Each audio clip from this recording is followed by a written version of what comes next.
Alright guys, we need to talk about the Atlanta Falcons. And honestly, at this point, nothing about this team is shocking anymore. From Michael Penix Jr.'s injury, to Raheem Morris' struggles, to the front office making the same mistakes over and over. It's like watching a slow-motion car crash is coming. So, let's break down what's going on in Atlanta, because this season has gone from hopeful to hilariously tragic real quick. The Falcons were supposed to challenge for the NFC South this year. That's what the optimistic, or let's be real, naive fans thought. Instead, they've dropped 5 straight games, slipped to 3-7, and somehow look worse every week. The biggest gut punch, Michael Penix Jr.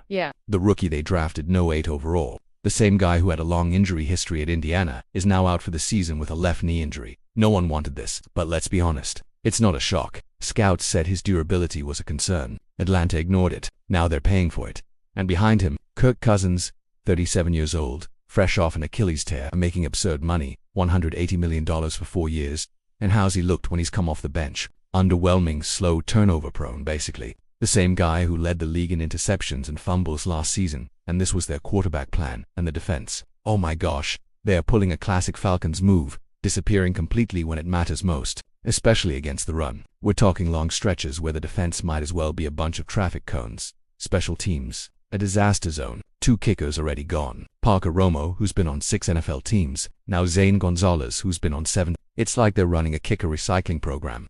In fact, the Falcons have become so familiar with chaos over their 60-year history, you could argue this is normal. Remember, they went 43 years before having back-to-back winning seasons. That's not a stat, that's a curse. And get this, ESPN says the Falcons are 9th in home attendance at about 71,000 fans per game, but fans in the stadium say, no. According to longtime season ticket holders, it's more like 20,000 empty seats. People are leaving early, barely staying into the fourth quarter. They're tired, they're frustrated, and they're done watching the same failures repeat.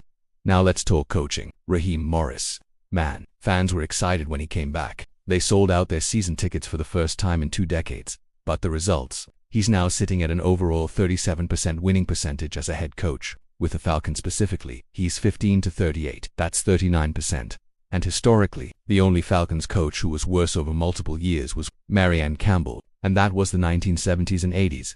The front office isn't helping either. Rich McKay and Terry Fontenot have made some head-scratching decisions, drafting Penix despite the injury history, paying Cousins like he's 28, not 37 with a busted Achilles, ignoring elite defensive talent from the University of Georgia, trading away a 2026 first-round pick that could have been a top 10 pick, and who'd they get for it? Pass rusher James Pierce, a good player, but not Ronnie Lott, not Lawrence Taylor, not Yolan Carter. And if you're trading a first-rounder for defense, it better be one of those guys. And here's the kicker.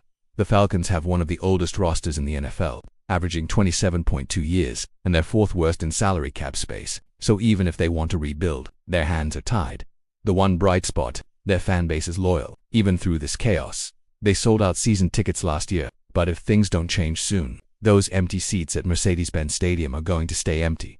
So, what's next for the Falcons? Probably a new GM, probably a new head coach, definitely 2 new quarterbacks, and absolutely another rebuild at this point. The only shocking thing about the Atlanta Falcons is that anyone is still shocked. Let me know what you think. Is it time to blow it up in Atlanta? Should Raheem Morris get another year? Or is this the end of the line? Drop your thoughts in the comments, hit that like button, and subscribe for more NFL breakdowns. See you in the next one.